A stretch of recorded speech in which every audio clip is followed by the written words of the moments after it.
One day, the father was doing some work and his son came and asked, Daddy, may I ask you a question? Yeah, sure. What it is? Dad, how much do you make an hour? That's none of your business. Why do you ask such a thing? I just want to know. Please tell me, how much do you make an hour? I make 500 rupees per hour. Oh, Dad, may I please borrow 300 rupees? If the only reason you asked about my pay is so that you can borrow some money to buy a silly toy or other nonsense, then march yourself to your room and go to bed. Think why you are being so selfish. I work hard every day and do not like this childish behavior. The little boy quietly went to his room and shut the door. The man sat down and started to get even angrier about the little boy's questions. How dare he ask such questions only to get some money? After an hour, Maybe there was something he really needed to buy with that rupees 300, and he really didn't ask for money very often.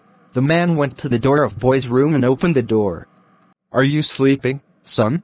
No, Daddy, I'm awake. I've been thinking. Maybe I was too hard on you earlier. It's been a long day and I took out my aggravation on you. Here's the rupees 300 you asked for. Oh, thank you, Dad. Then, reaching under his pillow, he pulled some crippled up notes. The man, seeing that the boy already had money, started to get angry again.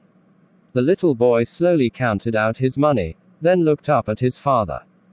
Why do you want money if you already had some? Because I didn't have enough, but now I do.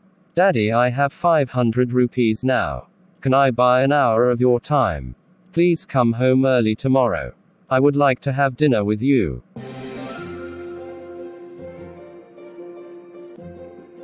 Moral: it's just a short reminder to all of you working so hard in life. We should not let time slip through our fingers without having spent some time with those who really matter to us, those close to our hearts. If we die tomorrow, the company that we are working for could easily replace us in a matter of days. But the family and friends we leave behind will feel the loss for the rest of their lives. And come to think of it, we pour ourselves more into work than to our family.